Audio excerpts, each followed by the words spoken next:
new common Habat Vernoni or religion arise among them, then its followers immediately begin to split up into different parties, each of which very soon creates its own, as it is called, sect. The particular strangeness of this peculiarity of theirs consists in this, that those who belong to any such sect never call themselves sectarians,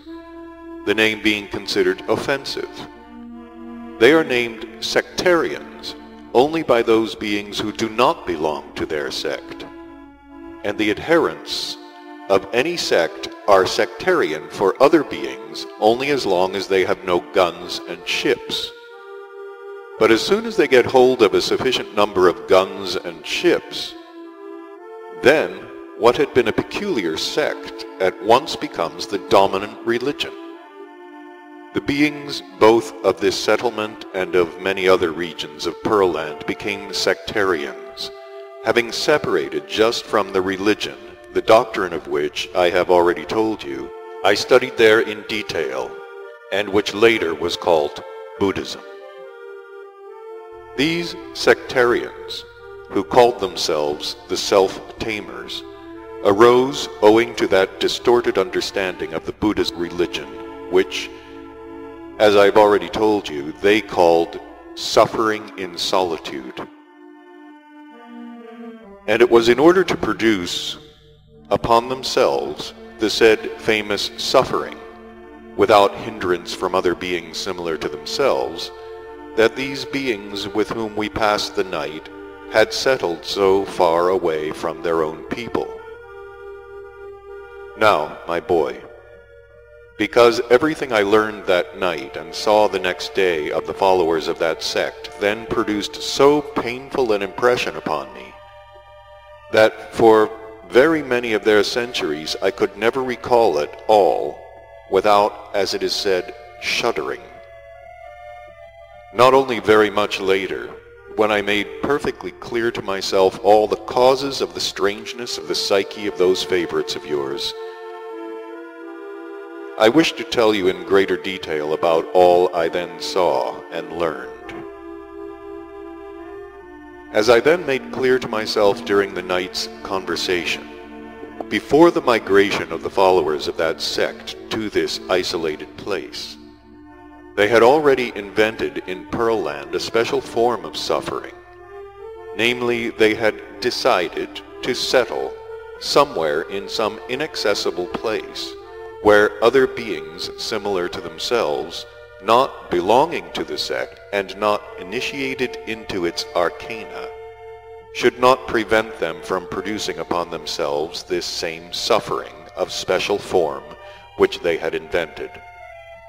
When, after long searching, they finally found this same place which we had happened to come upon, a place well suited for such a purpose as theirs, they already solidly organized and materially secured, migrated together with their families with great difficulties there to that place almost inaccessible to their ordinary countrymen. And this place they then first called, as I've already told you, Syncratorza.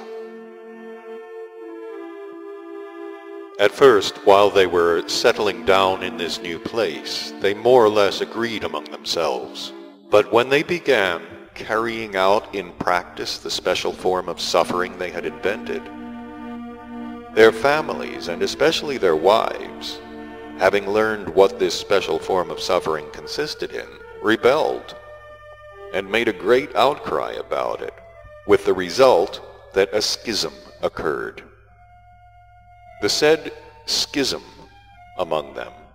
had occurred not long before our chance meeting with them, and at the time when we came upon that Syncratorza, they were already beginning little by little to migrate to other places which they had recently found, and which were even more suitable for an isolated existence. For a clear understanding of what follows, you must know about the fundamental cause of the schism among these sectarians. It turned out that the leaders of that sect while they were still in Pearl Land, had agreed among themselves to go quite away from beings like themselves, and to stop at nothing in order to attain their deliverance from the consequences of that organ of which the divine teacher Saint Buddha had spoken. In their agreement, it was included that they should exist in a certain way until their final planetary destruction, or, as they say, until their death, in order by this special form of existence to purify their, as they said, soul of all the alien growths due to that organ kundabuffer which, as Saint Buddha told them, their ancestors had, and being freed from these consequences, thereby acquire the possibility, as the divine teacher Saint Buddha had said, of reblending with the all-embracing holy prana. But when, as I have already said, they, having settled down, set about carrying out in practice the special form of suffering which they had invented, and their wives, having learned its true nature, rebelled, then many of them, having fallen under the influence of their wives, declined to carry out the obligations they had undertaken while still in Pearl Land, and as a result, they then divided into two independent parties. From this time on, these sectarians, formerly called the self-tamers, now began to be called by various names. Those of the self-tamers who remained faithful to the obligations they had taken upon themselves were called Orthodox Haiduraki,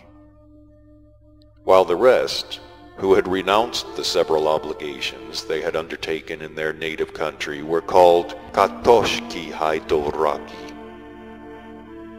It transpired that at the time of our arrival in Syncratorsa, those of the sectarians who were named Orthodox Haiduraki had their well-organized what is called monastery not far from this original settling place of theirs, and there the said special form of suffering was already proceeding. On resuming our journey the next day after a restful night, we passed very near the monastery of these sectarians of the Buddhist religion of the Orthodox Haiduraki doctrine. At that time of the day we usually made a halt to feed our quadruped workers, and so we asked the monks to allow us to make our necessary halt in the shelter of their monastery. Strange and unusual as it may seem, the beings there bearing the name monks did not refuse our objectively just request, but at once and without any of the swaggering that had become proper there to monks of all centuries and of all doctrines, admitted us, and we thereupon entered the very center of the sphere of the arcana of this doctrine, the kind of sphere which, from the very beginning of their arising, the beings of the planet Earth came to be very skillful in concealing from the observation even of the individuals with pure reason. In other words, they became skillful in wiseacring something or other, or in making of it, as they say, a mystery, and in so thoroughly concealing this mystery of theirs from others by all sorts of means, that even beings with pure reason cannot penetrate them. The monastery of the Orthodox Haiduraki sect of the Buddhist religion occupied a large square with a strongly built wall around it,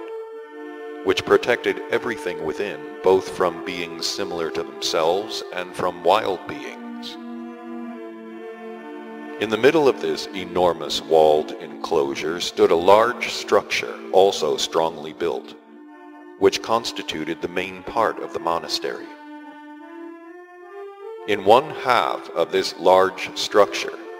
their ordinary being existence was carried on, and in the other,